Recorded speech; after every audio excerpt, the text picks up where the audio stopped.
Hi, Nadine Mazzola here, forest bathing with your dog, and just taking a moment to do a sit spot. I've just found a little spot here. It's among trees and by some water. Juliet is here with me, and we've just kind of plopped down, and is still just kind of arriving. Right now she's kind of standing still, but a moment ago she was rooting around looking at stuff. And so I just wanted to make a video to kind of show what it's like and what our dogs do while they're settling in. Sometimes they're kind of quiet and watchful, and other times they're really active and just checking things out or digging holes or chewing on sticks as they settle in. So here we go.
Now I do have this 20-foot long training lead that Juliet excuse me, is somewhat restricted by, so that does kind of keep her within a certain area.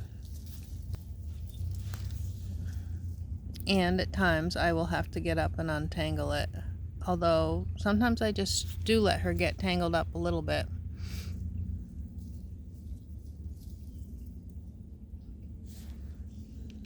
Often I find, though, that she will untangle herself given enough time. Excuse me.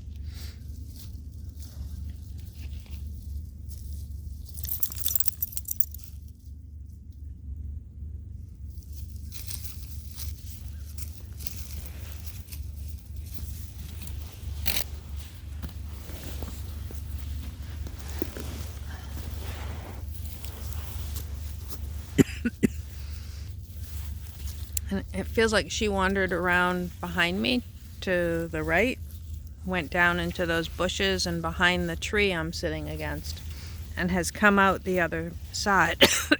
Excuse me. And she's come out the other side, and so I'm able to just kind of pull her leash through. And I've learned over the years that fussing with the leash less, and as I said, letting her get tangled up a little, or just even seeing what she does with it. Oftentimes she'll backtrack on her own and untangle herself.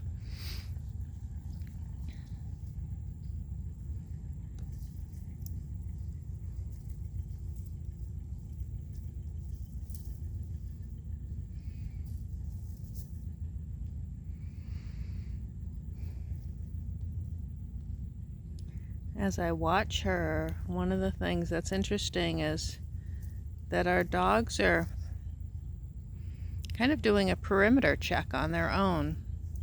Again, we arrive at a spot and look at it with our eyesight, feeling like it's a good place to sit, but our dogs often need a good 15 plus minutes to check out a spot and see everything they want to see before they'll relax.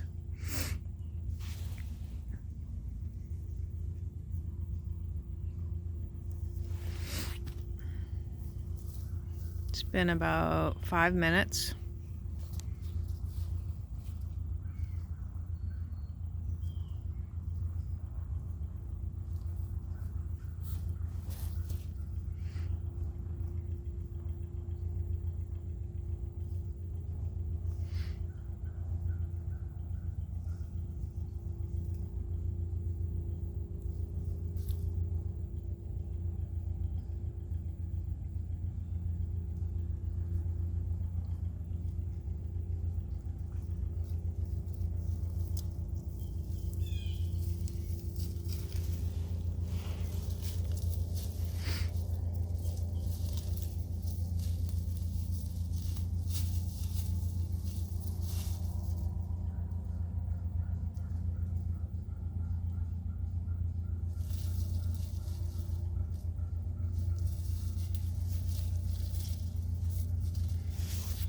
Yeah, she's kind of reached the end of the leash.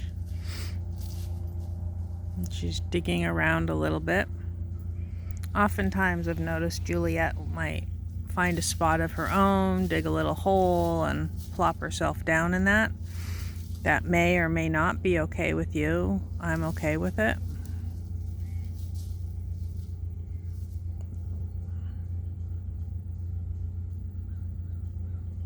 And I should say it, that may or may not be okay with you and or the land that you're on, but the land that I'm on, and in terms of what I feel is okay for Juliet, I'm okay if she digs a little hole and finds a spot for herself to rest.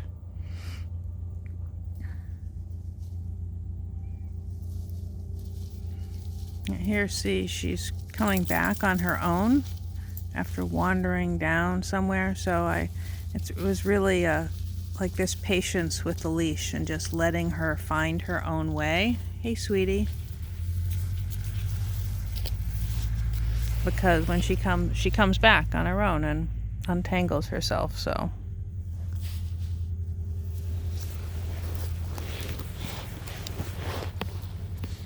Yeah, she's eating a little dirt, I think.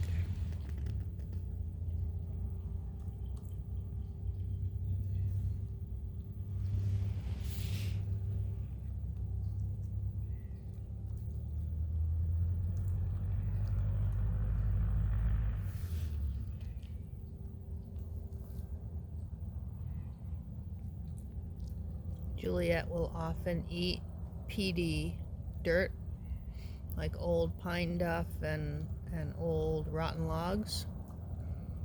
Doesn't seem to bother her. In fact, actually, I think it's helps her digestion and also helps her teeth somewhat.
And it looks like it's been just about 10 minutes now.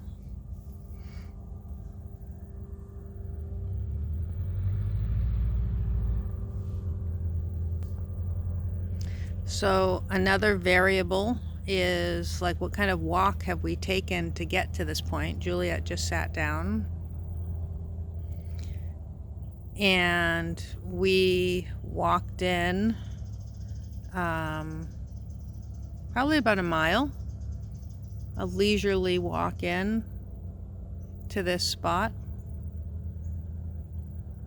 So it's just worth noting what's come before in your walk, and how much time has your dog had to. You're gonna hear some noise. There's an airport, small plane airport nearby. I think I'm gonna wait.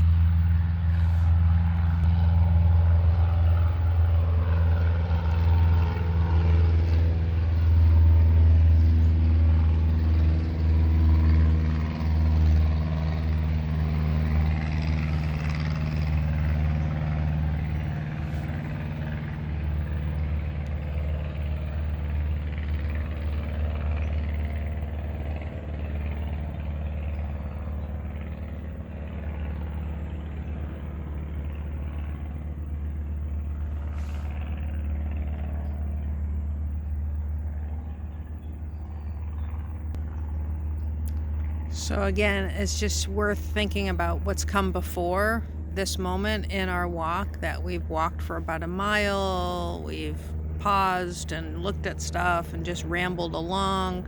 And so some of the energy, morning's energy, has been expended already before we're getting to a spot like this and taking some time to just sit. And I think some of the other And I think some of the other variable is I really look at what is my energy. If I'm really settling in and I'm like, yeah, poke around, we're here to sit for a while. I'm looking around too. I'm not looking at my phone, or kind of busy or hyper doing other things, but I'm just really noticing in the way that I'm hoping and relaxing to just sit and settle in. If I'm doing that, Juliet really picks up on that. Your dog will really pick up on that. And after a while, once they've scoped everything out, they'll mimic that. So that's a real key point to experiment with, is just to see, to notice what you're doing and what your real energy is. Not what you want, not what you're hoping your dog will do, and kind of be like, okay, when are they going to settle down? Because then our energy is more anxious in that way. We're kind of forceful or pushing, or, there's some kind of more pressured energy there, as opposed to just like, yeah, just sitting and noticing.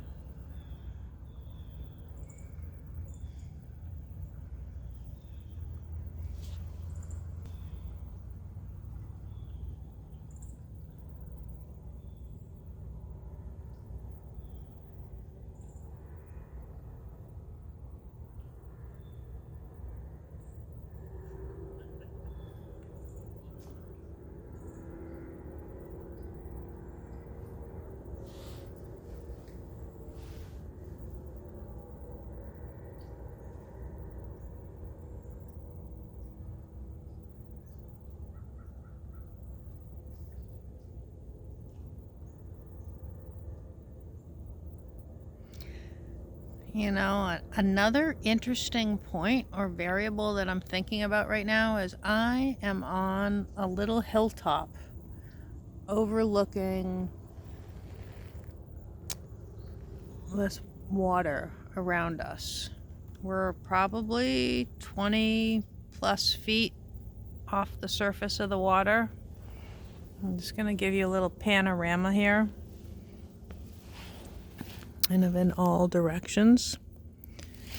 And I'm realizing that both for me and for our dogs, for Juliet in this case, this is a great place to sit and watch things.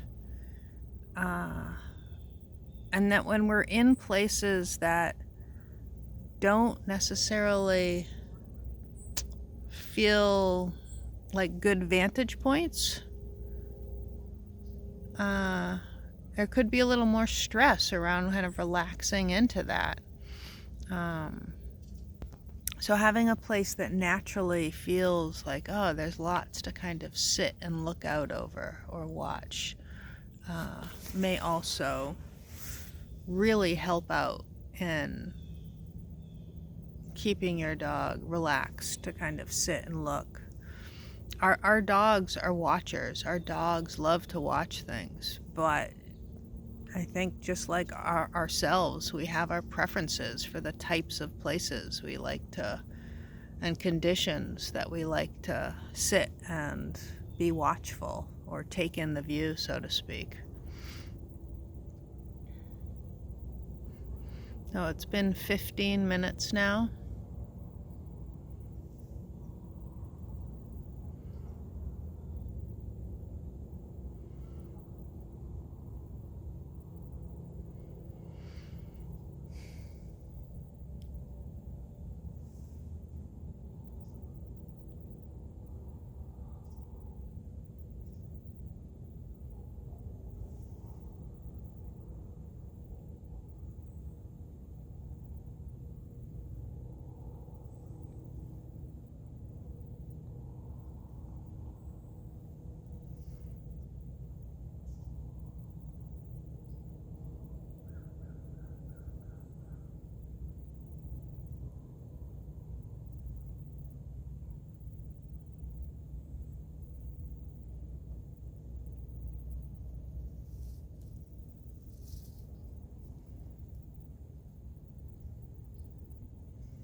thing I really like about this long leash, excuse me, the thing I really like about this long leash is that it, both while we're walking, but also while we're sitting or moving more slowly, pausing, gives us both some space. You know, we've got 20 feet that we can work with here, and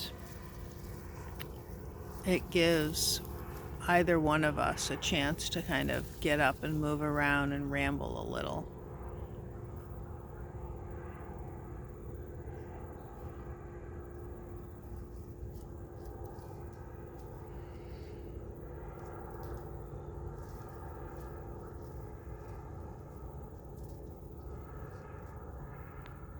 I feel like Juliet is starting to tell me she's ready to go. Sometimes this happens sooner or later. Hi, you. You saying you want to get going? She's giving me a little verbal and a little bit of the look and the play bow.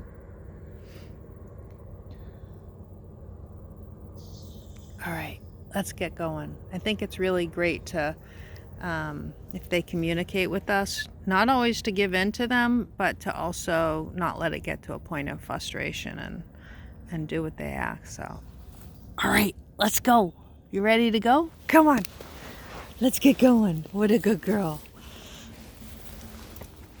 Thank you for this sit spot.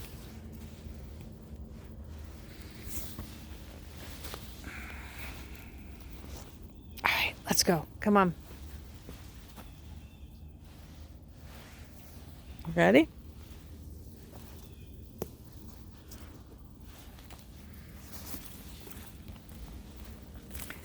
So I think another thing too is to watch our dogs for stress. And if it's cold or they're anxious, to be sensitive to that and not ask them to, not let them get stressed out. We might not be able to sit very long, may only be a couple of minutes. And there's a balance between our dog saying, like, I'm ready to go, let's go, this is what I want, and maybe we are or are not ready for that.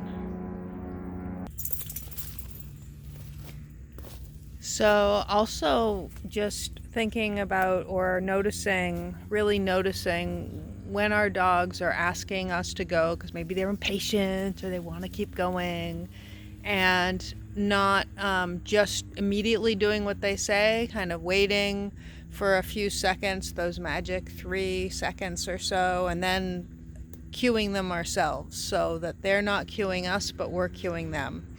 And balancing that with just noticing, are our dogs asking for something or are they stressed and anxious?